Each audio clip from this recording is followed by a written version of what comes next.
Hello everyone, welcome back to Crafting on a Budget. It's May here, and I want to share with you guys what I ended up doing. I switched it up around on you guys, and you guys know this is how I do things at times. So I ended up taking one of Tim Holtz ornate metal embellishments, and I placed it in the back here. And I used my ice espresso, kind of rubbed it around. Then I took that metal that we were going to put over here on the side, I placed it on top, and here is how grungy she turned up. I like the way she turned out. I ended up having to go in and I kind of rubbed off some, scraped it off, and left all the grunginess in between the crevices when I was scraping.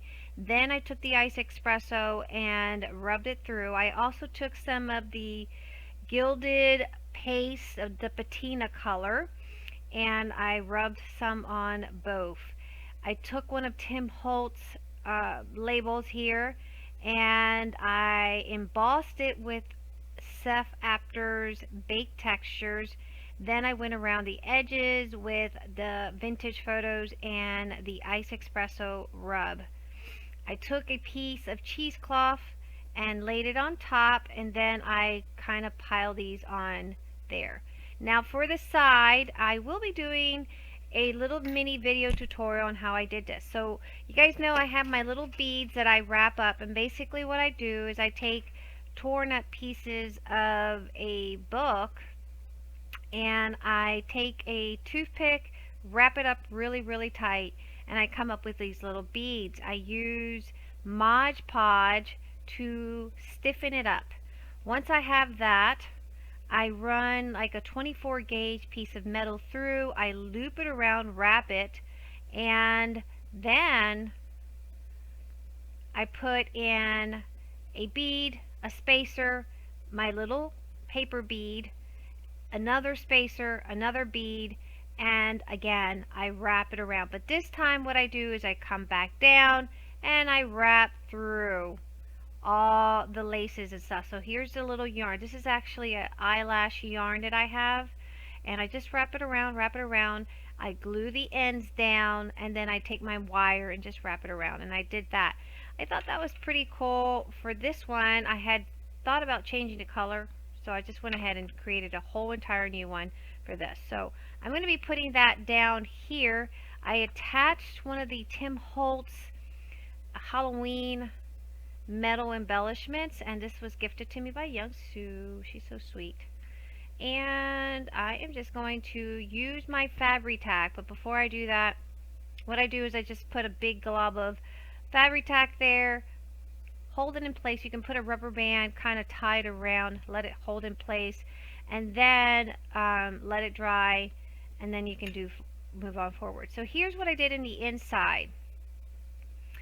Now remember, I had gotten these, and I had full intentions of putting this mummy cloth for my closure, but I totally got spaced out.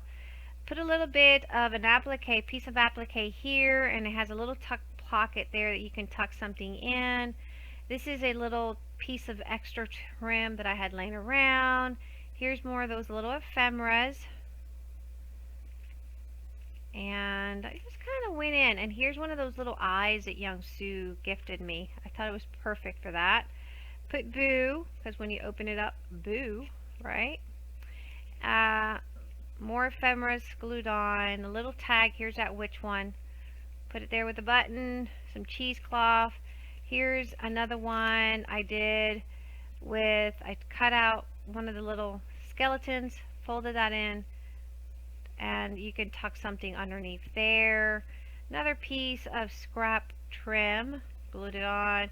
Didn't do a whole lot. You guys know, me and decorating books, it's just, okay. Little doily, put the number 31, little piece scrap of trim, button, and finish that one off. Here's the little Halloween, what I ended up doing. You can write little notes in the back. And I took a piece of trim that I had, put it as a pocket, tucked this in, and voila, we have that going, right? So that's all I did that. Now remember that I used my ice espresso metallic rub to go around the edges of my pages and the cover, just to give it a nice little sparkle shimmer there.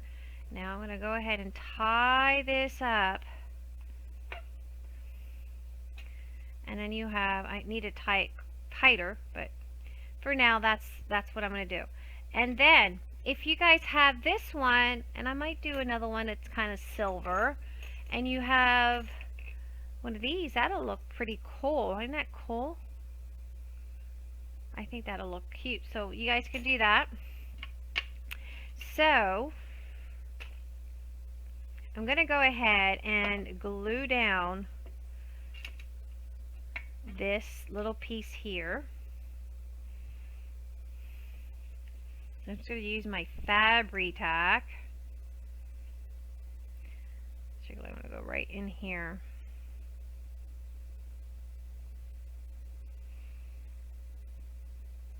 I'm just going to go straight into the trim.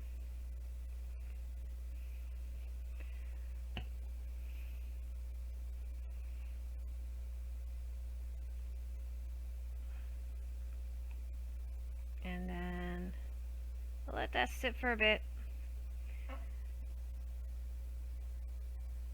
And I have this little ribbon, and I think I might just make a cute little bow and put it in the front. And I got this at, I think it was 70% off at Michael's. So you just got to run the Halloween and fall ribbon are 70% off. So I'm just going to leave that kind of leaning in, but if you have a rubber band, you can tie one around. And that'll probably conclude this journal. Now I wanted to talk to you guys about the measurement. I know that we were live, and I know that a lot of you guys did not get the full measurements. I'm going to give you guys the measurements again. I'm probably going to order, I would like that Authentique Halloween paper. I really like that one. I also like Tim's Halloween paper, so I'm going to see if I can find them. We don't have a craft store that carries any of that stuff, so it's kind of like, oh man, where do you find it, right? Because when you really need it, you don't have it. So I'm going to try to see where I can find them to do another one, and maybe we can go with the silver this time on that. I think it'd be pretty cool. Alright, so what am I going to do? Alright, I'm going to give you guys measurements. You guys ready? Get your pencil and your paper ready. So the cover, I use this chipboard that I purchased at Amazon. I will put the link below. But it's very thick, and it's a medium weight chipboard, about a 60 point I believe.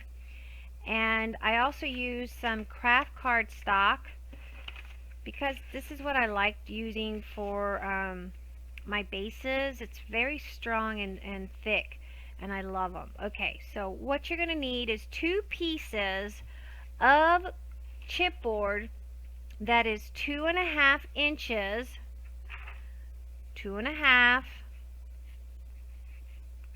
inches wide by 3 inches long. Okay, you need 2 pieces.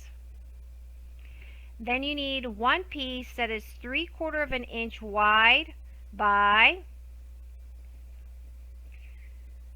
3 inches.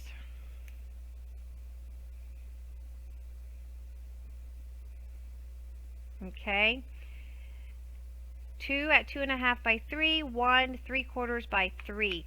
Okay, that's your chipboard. Now for your cardstock or whatever you're going to use to cover your chipboard and create your cover, you can use fabric as well. You're going to need a piece, and I'm going to move my little, this is my base, this is what I call the base. It is, excuse me, 7 inches going wide this way by, ooh, I got hiccups, 4 1/8, like that. Okay, 4 1/8 by 7 inches is your base. This is going, and you're going to have about a 1/2 inch seam all the way around. 1/2 inch seam is so that you can glue these in. Use your Tim Holtz ruler to get that nice gusset and flush it all like that. And that way you have a 1/2 inch seam all the way around, okay? Once you have it glued on, you're going to miter your edges and then you're going to glue these on, okay? So that's that. Then, once you have this already folded and mitered, blah, blah, blah, right? Then you're going to need your inside inner matting. That piece is 2 3/4 by 5 3/4. 2 3/4 by 5 3/4. And you're going to need to score these because this is for your spine as well. The score is 2 3/8 and 3 1/4. So you're going to score at 2 3/8 and 3 1/4. That is where your spine's going to lay. You're going to score it, fold it in. Do not glue this down yet. Once you have all your signature pages, now your signature pages are as follows. You can use cardstock. That is very lightweight for your pages. You can use designer paper. That is lightweight for your inner pages. Or you can use printer paper, which is what I did, and I coffee dyed it, and I cut a total of 20 printer papers that were 2 1/4, I'm sorry, not 2 1/4, 2 3/4 by 4 1/2, 2 3/4 by 4 1/2, and you're going to fold those in half like so. Okay, these are your inside pages. And then you can cut, you can choose any little ephemeras you want to tuck in there. You can also, I use wax paper that I had coffee dyed, and I use a total of, let's see, each signature, I had 4 signatures, each had 2, so a total of 8 wax papers that were 2 3/4 by 4 1/2. Again, you don't want to score this, you just want to fold it with your hands and kind of burnish it with your nails, because if you use your scoreboard you might tear into your paper, and you don't want to do that, okay? Then you need some cover pages where this is going to be sitting on. And your cover pages, you're going to cut 4 pieces. 4 pieces for your cover pages that are 2 3/4 by 4 1/2.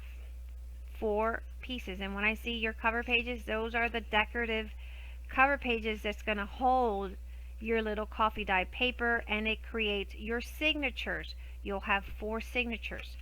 Once you have all your signatures folded and nicely neat, you're going to pin top and side, which is how I do it. I flush it in, and then you're going to create a little template, and your little template is 2 inches by 2 3/4. 2 inches by 2 3/4, and you're going to score it at 1, and you're going to pierce a hole at 5/8 of an inch, 1 3/8 of an inch, and 2 1/8 of an inch, and that gives you 3. And then once your signatures are all nice and flush and everything's all nice and neat, everything's going in the right direction. It's very important you always make sure everything's going in the right direction. Take this, sandwich it in. Take a little piercing tool, pierce all 3 holes all the way through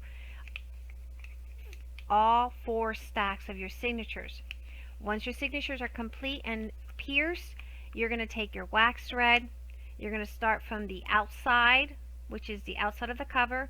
Go from the outside into the middle, from the outside, bring it out into the inside, into the middle, pull it through here, turn it back in here, right? And then go back to the middle, and then it'll pull it back up here, and then you're going to have these 2 pieces here, and just join them, tie them tight, and then you have your signature. Now, if you guys did the one that I did in 2000, I think it was last year, yeah, the Halloween book, those ones we glued the signature pages all together, which is what we did on this tutorial. We glued the signatures to the spine, and the one that I did for this one here, I sewed the signatures to the spine, okay? And it's called an invisible spine, as KK said. It's an invisible spine. So she gave me the terminology for us. So thank you, KK. And so we glued that to the spine, and then I attached fabric to cover all the threads. So that kind of hid that. That's what we did here. But this one, we glued it. Instead of sewing, we glued, okay? So that's how I did this one. It turned out really stinking cute. It's just fabric, My Mind's Eye paper collection right here. I think I'm going to go in and touch it with that ice espresso on the edges like I did the other one. I like that. And so we might do that. And I haven't decorated too much, but I just did a little quick, brief, little, you know, tucks here, little. And then I decorated using the My Mind's Eye ephemeras. Put some stickles on that, a little piece of trim that I got from Young Sue, some pieces of leftover scraps that I have of fabrics and trims and cheesecloth, and here's another one of those beads that I attached to the side. And again, there we go. It's pretty cool, right? So once you have your signatures already done and sewn, you're going to take them and just clip it on the one end so that it kind of opens up. You want to make sure it spreads out so that all signatures are fitting between that score line. You're going to take your glue, apply enough glue, and then you're going to attach it to your spine, right? Once it's glued on, burnish that really good so it makes good contact. And then you will glue that to, this should have already been covered up nice and neat, and then you're going to glue that all to there. Then you'll take your closure, whatever it is, make sure you sandwich that between your inner matting and your chipboard, and then once you've sandwiched it in, your ribbon's there in place, then you can glue this inner matting down to your chipboard, and then that will give you this here look. Okay, so see, my seam binding is sandwiched in between the cover and the inner matting. You can probably see it better here. So here it is. Here's the seam binding. It's just tucked on back there. Okay, so make sure you guys do that, whatever closure you decide to do. Oh, I forgot I shouldn't have touched that. I forgot we were working on that. Alright, so that's how you do that. And I think that about does it. If you guys have questions, I will be doing the tutorial on how to make your little beads for the cover. I'll try to jump in here sometime this week. I know I got to work on my ladies that got the junk journal from me. And that's part of the tutorial. So I'm probably just going to make that one completely public so that everyone can see it. I'm not having to do 2 or 3 tutorials. But that's it.